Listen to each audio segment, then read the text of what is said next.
नमस्कार, स्वागत है आप सभी का न्यूज 18 राजस्थान पर। हमारे खास कार्यक्रम 23 की डगर 24 पर नजर में मैं हूं आपके साथ हेमंत कुमार। 2023 में होने वाले विधानसभा चुनाव की तैयारियों के साथ ही बीजेपी 2024 के लोकसभा चुनाव को जीतने का फॉर्मूला भी तलाश कर रही है और इसी बीच युवा प्लान की तैयारी की जा रही है। दरअसल लोकसभा में युवाओं का प्रतिनिधित्व बढ़ाने के लिए बीजेपी 2024 के लोकसभा चुनाव में 150 नए चेहरों पर दांव चल सकती है और जाहिर है कि इस कवायद में कई मौजूदा सांसदों का टिकट कट सकता है, उन्हें टिकट से हाथ धोना पड़ सकता है। इधर मिशन रिपीट में जुटी कांग्रेस पार्टी लगातार टिकट की दौड़ यहां पर तेज होती हुई नजर आ रही है और टिकट बंटवारे के मंथन को लेकर के कांग्रेस स्क्रीनिंग कमेटी की बेहद ही महत्वपूर्ण बैठक होने जा रही है और ये दौरा जो है स्क्रीनिंग कमेटी का वो 28 अगस्त से शुरू हो रहा है। माना जा रहा है कि काफी महत्वपूर्ण है टिकटों के बंटवारे को लेकर के और चुनावी सियासत से जुड़ी अहम खबरों और उन खबरों के मायने आखिरकार क्या हैं, जानने के लिए आप देखिए 23 की डगर 24 पर नजर। भारत माता की जिंदाबाद जिंदाबाद जिंदाबाद जिंदाबाद जिंदाबाद जिंदाबाद।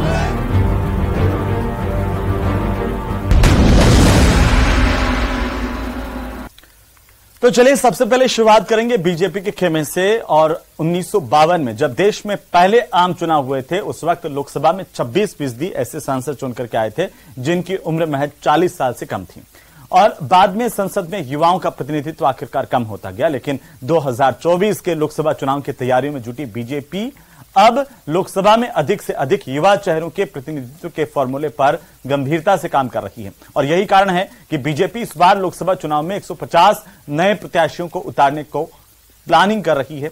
क्या है आखिरकार भाजपा की प्लानिंग, रिपोर्ट देखिए।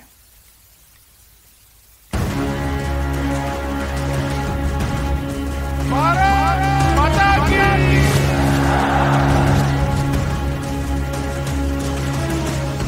इस बार 150 नए चेहरों पर दांव।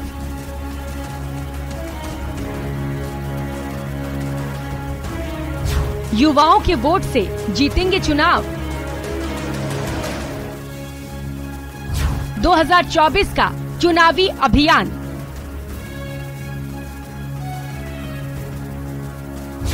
बीजेपी ने बनाया युवा प्लान।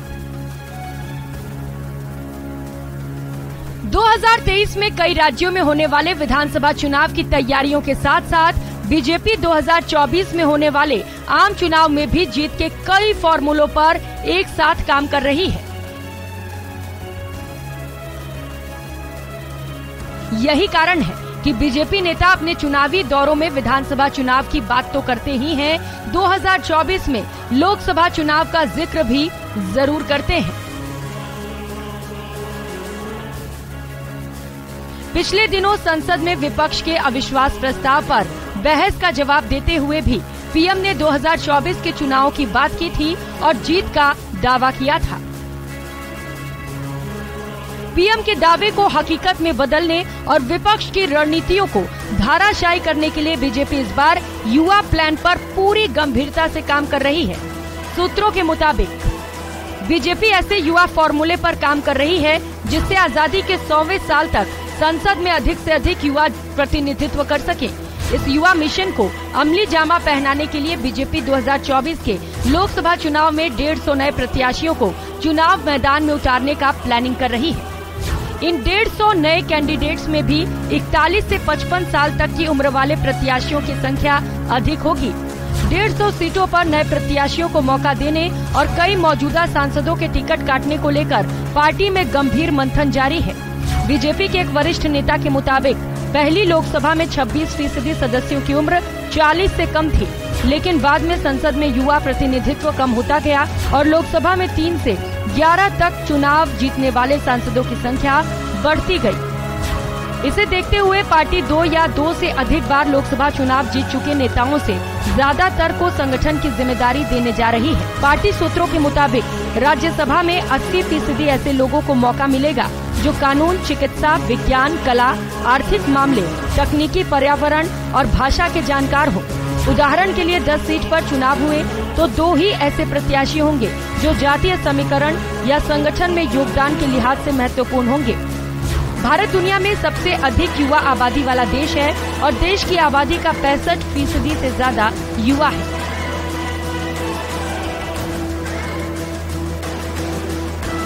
ऐसे में प्रधानमंत्री नरेंद्र मोदी युवा प्रतिनिधित्व बढ़ाना चाहते हैं और इसके लिए पुराने चेहरों की जगह नए चेहरों को मौका देना चाहते हैं। दरअसल एक शख्स को लगातार लोकसभा का टिकट मिलता है तो उसके साथी कार्यकर्ता चुनावी राजनीति से बाहर हो जाते हैं।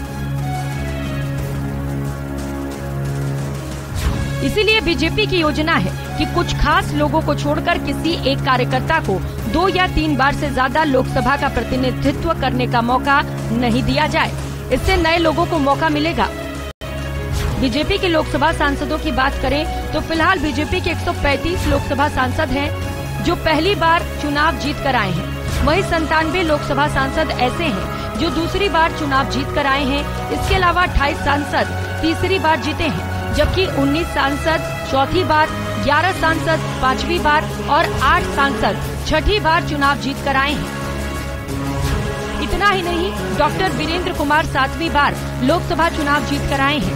वहीं मेनका गांधी और संतोष गंगवार लगातार 8वीं बार चुनाव जीतकर लोकसभा पहुंचे हैं। मौजूदा लोकसभा में सांसदों की औसत आयु 54 साल है। बीजेपी के 25 और 55 साल के सांसदों का प्रतिनिधित्व 53% है। पार्टी की प्लानिंग है कि 25 से 40 साल वालों को दोबारा टिकट दिया जाए, जबकि 56 से 70 वर्ष के ज्यादातर सांसदों की जगह 41 से 55 आयु वर्ग वालों को चुनाव मैदान में उतारा जाए। इस लिहाज से जो आंकड़ा सामने आ रहा है उसके मुताबिक करीब 150 नए चेहरों को चुनावी मैदान में उतारा जा सकता है।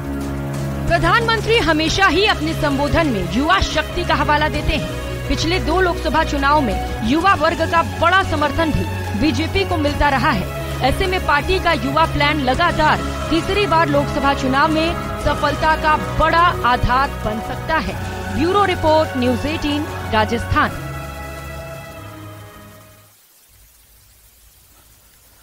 तो राजधानी जयपुर में कांग्रेस की सियासत ने उस वक्त रोचक मोड़ ले लिया जब हेरिटेज नगर निगम के मेयर मुनेश गुर्जर ने सिविल लाइंस विधानसभा सीट से टिकट के लिए दावेदारी पेश कर दी। और फिलहाल गहलोत के मंत्री प्रताप सिंह खाचरियावास सिविल लाइन से विधायक हैं और ऐसे में मुनेश गुर्जर की दावेदारी उनके खिलाफ विधायकों और पार्षदों के मोर्चे का जवाब माना जा रहा है। रिपोर्ट देखिए।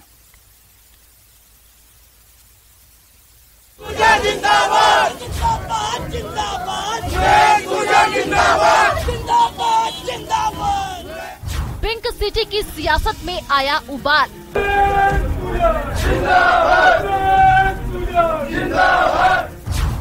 पार्षदों ने खोला मोर्चा तो मेयर ने ठोकी ताल।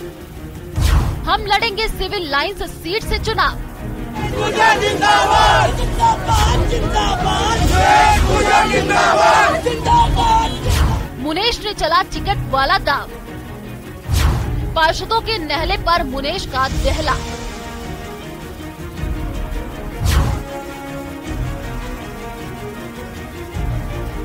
वैसे तो मुनेश गुर्जर कांग्रेस में ही है और उनका अपनी पार्टी के दफ्तर में आना कोई असामान्य घटना नहीं है, लेकिन शनिवार को जब मुनेश गुर्जर जयपुर शहर के पार्टी ऑफिस पहुंची तो शहर की सियासत में उबाल आ गया।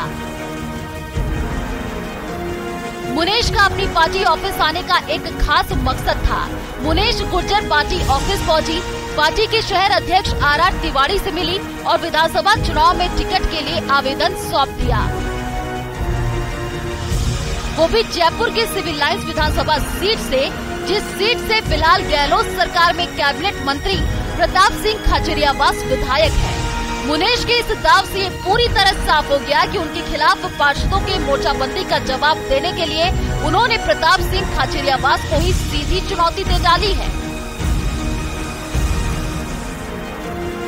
हालांकि मुनेश ने इस तरह की बातों से साफ इनकार किया और कहा कि पार्टी के सामान्य कार्यकर्ता के रूप में टिकट की दावेदारी करना उनका अधिकार है। देखिए, मेरा तो ऐसा कुछ नहीं है बदलापुर जैसा। भाई हर कार्यकर्ता का अधिकार है कांग्रेस पार्टी में दावा करने का। मैंने अपना दावा किया है, बाकी आप चाहे जो सोच सकते हैं, लेकिन मैंने तो सिर्फ, क्योंकि मैं कांग्रेस के लंबे समय से कार्यकर्ता हूँ और मैं लगातार जीती हुई हूँ, और इसलिए मैंने अपना दावा मांगने का सबका अधिकार होता है और पार्टी का अपना निर्णय होता है। पार्टी जैसा निर्णय करेगी वो मुझे मंजूर होगा। हालांकि उन्होंने आरोप लगाया कि उनके पति को लगातार धमकियां मिल रही है, इसलिए उन्होंने पुलिस से सुरक्षा की मांग की है। मुनेश ने कहा कि उनके परिवार के किसी सदस्य को कुछ होता है तो उसके लिए पुलिस जिम्मेदार होगी। कि पहले भी मेरी बच्ची के पिता को धमकाया गया है और जिस तरीके की परिस्थितियां मेरे साथ लगातार चल रही है, तो मैं आपके चैनल के माध्यम से अपनी सुरक्षा के लिए सिक्योरिटी चाहूंगी, क्योंकि आगे भी मैं जिस तरीके की रणनीतियां बनाई जा रही है, बन रही हैं, परिस्थितियां हो रही है, तो मुझे सुरक्षा मिलनी चाहिए। मुनेश ने सिविल लाइन से टिकट की दावेदारी को शनिवार को ही हुए एक खास घटनाक्रम से जोड़कर देखा जा रहा है। दरअसल रिश्वत के आरोपों से घिरी मुनेश की कुर्सी हाईकोर्ट के फैसले के बाद फिर से बहाल तो हो गई, लेकिन अब उनके खिलाफ उन्हीं के पार्टी के पार्षदों ने मोर्चा खोल दिया है। शनिवार को जयपुर में खाद्य मंत्री प्रताप सिंह खाचरियावास के आवास पर विधायक अमीन कागजी और रफीक खान की मौजूदगी में 5 निर्दलीय पार्षदों सहित 37 पार्षदों की बैठक हुई। सभी पार्षदों ने मुनेश गुर्जर को न सिर्फ बर्खास्त करने की मांग की, बल्कि उन्हें बिना देर किए गिरफ्तार करने की भी मांग को लेकर सीएम अशोक गहलोत को एक पत्र लिखा। पार्षदों ने सीएम के नाम पत्र में लिखा, हम नगर निगम जयपुर हेरिटेज के सभी पार्षद भ्रष्टाचार की मूर्ति मुनेश गुर्जर के भ्रष्ट कार्यकलापों, जनता के साथ गलत व्यवहार, जयपुर में व्याप्त अवस्था, पार्षदों और अधिकारियों के साथ गलत व्यवहार से पिछले 2.5 साल से परेशान हैं। इसको बिना चुनाव के नेताओं के आदेश पर मेयर बना दिया। इसने मेयर बनते ही जीना हराम कर दिया। इसने झूठ बोला कि यह ग्रेजुएट है, इसके पास कोई डिग्री नहीं है। इसने भ्रष्टाचार की डिग्री प्राप्त कर ली है। पूरे जयपुर और राजस्थान में कांग्रेस पार्टी को इसने और इसके पति सुशील गुर्जर ने वोटों का भारी नुकसान पहुंचाया है। पत्र में आगे लिखा गया कि 4 अगस्त 2023 की शाम 7 बजे मेयर के पति सुशील गुर्जर को 2 दलालों नारायण सिंह और अनिल दुबे के साथ मुनेश गुर्जर की उपस्थिति में उसके घर से रंगे हाथों गिरफ्तार किया था। एसीबी ने 12 घंटे की रिकॉर्डिंग भ्रष्टाचार के पैसे लेते हुए दर्ज की है। मेयर की उपस्थिति में 6 बार पैसों का लेन देन हुआ है। परिवादियों के बयान और रिकॉर्डिंग एसीबी ने सत्यापित कर दी है। इसके बावजूद एसीबी मुनेश गुर्जर को गिरफ्तार नहीं कर रही है। यही आपकी जीरो टॉलरेंस की नीति को भी एसीबी के द्वारा चुनौती देने के समान है। इसके साथ ही ये भी लिखा कि जिन मामलों में रिकॉर्डिंग नहीं होती है, रंगे हाथों नहीं पकड़े जाते, उनमें भी एसीबी गिरफ्तार कर लेती है। ये मामला तो पूरी तरह साफ है, इसलिए भ्रष्ट निलंबित मेयर मुनेश गुर्जर को तुरंत गिरफ्तार किया जाए। हम ऐसी भ्रष्ट मेयर के साथ काम नहीं कर सकते हैं। अगर इसमें नैतिकता होती तो पहले ही दिन निलंबन आदेश को चुनौती देने के बजाय इस्तीफा दे देती। यह निलंबित मेयर कांग्रेस पर कलंक है। इसके द्वारा कांग्रेस का नाम लेना भी पाप के समान है। जो कांग्रेस सरकार के आदेश को चुनौती देकर सरकार के प्रोसीजर की मानवीय भूल का फायदा उठाकर स्टे लेकर सरकार को चुनौती दे रही है, इसे गिरफ्तार किया जाए। इधर प्रताप सिंह खाचरियावास के आवास पर हुई बैठक के बाद पार्षदों ने सीएम को पत्र लिखा। उधर मुनेश ने टिकट की दावेदारी पेश कर दी, वो भी उन प्रताप सिंह खाचरियावास के खिलाफ जो कभी मुनेश के खैर खब्बा मारे जाते थे और मुनेश को हेरिटेज निगम का मेयर बनाने में अहम भूमिका भी निभाई थी। लेकिन सियासत में न स्थायी दोस्त होता है और न ही स्थायी दुश्मन। विधानसभा चुनाव के लिए टिकट की दावेदारी वाला दाव खेलकर मुनेश ने तो इतना साफ कर दिया कि वो अपने विरोधियों के सामने आसानी से घुटने टेकने वाली नहीं है। सियासी जानकारों का मानना है कि मुनेश भी इस बात से पूरी तरह वाकिफ है कि उनकी टिकट की दावेदारी को प्रदेश नेतृत्व गंभीरता से नहीं लेगा, लेकिन उनका कदम पिंक सिटी की कांग्रेसी सियासत को एक दिलचस्प मोड़ पर ले जाएगा। Bureau report, news 18 Rajasthan. तो कांग्रेस पार्टी में धरातल पर टिकट की रायशुमारी का दौर खत्म हो गया है। प्रदेश चुनाव समिति के सदस्यों ने जिलों में दावेदारों से संवाद किया और चुनाव में उनकी जीत के दमखम को पहचानने की भी कोशिश की और इस दौरान कई दावेदारों के समर्थक आपस में उलझते हुए भी नजर आए।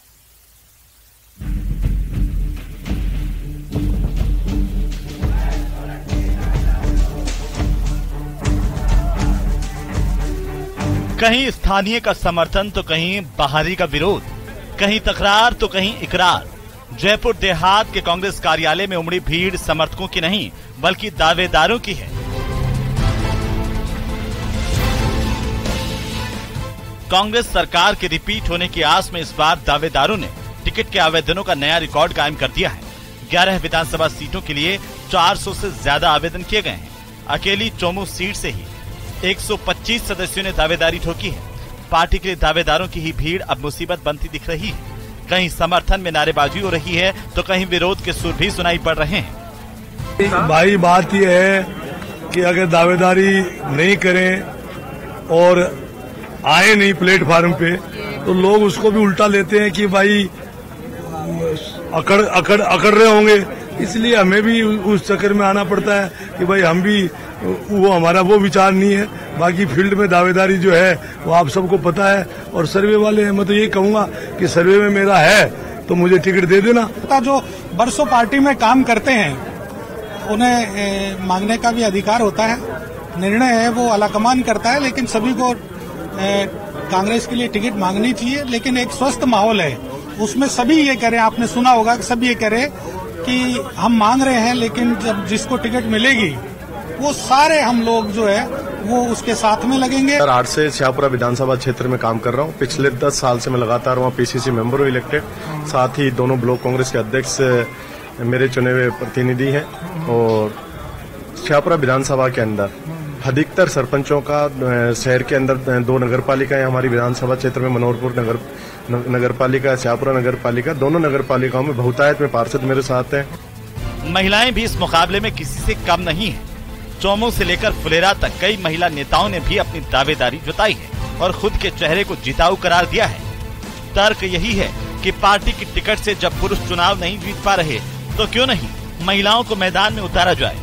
मैं फुलेरा से हूँ और फुलेरा से आज तक जहाँ तक मैं 2006 से एक्टिव हूँ वहाँ से, और एक भी बार महिला को मौका नहीं दिया गया है। तो मैं इसलिए मांग करी हूँ कि एक युवा हूँ, महिला हूँ और एक पढ़ी लिखी भी हूँ और एक मतलब आरक्षण को साइड में रखते, यदि आरक्षण को भी 33% का है, यदि उसको भी साइड में रखेंगे, एक बार फुलेरा में महिला को मौका दिया जाए। कांग्रेस की टिकट के लिए इजाद किए गए दावेदारी के नए फॉर्मूले ने नेताओं के चेहरे पर पसीने ला दिए हैं। उभरते दावेदारों ने सीनियर नेताओं की टिकट खटाई में डालने की पूरी कोशिश की है। जो कल तक साथ खड़े होकर नारे लगा रहे थे वे आज टिकट लेने के लिए उनके बराबर खड़े नजर आ रहे हैं। कई जगह पर तू मैं भी होती दिखाई दी। सबसे पहले तो मेरे पिताजी ने श्री जगदीश जी ककरालिया ने फुलेरा विधानसभा में इतना काम किया है। जैसे पहले तहसील लेके आए, बिसलपुर के लिए संघर्ष किया, फिर बाद में अभी सीएम साहब उनकी मूर्ति अनावरण पे आए तो किशनगढ़ रेनवाल को उपखंड कार्यालय दिया, उपजिला अस्पताल दिया, इसके साथ में अन्य सैकड़ों सौगातें दी। तो ये हमारा मजबूत कारण है टिकट मांगने का। टिकट चयन के लिए कांग्रेस के इस फॉर्मूले ने बड़े बड़े नेताओं को जमीन दिखा दी है। अपने रसूख के दम पर टिकट हासिल करने वालों को कतार में खड़ा कर दिया है।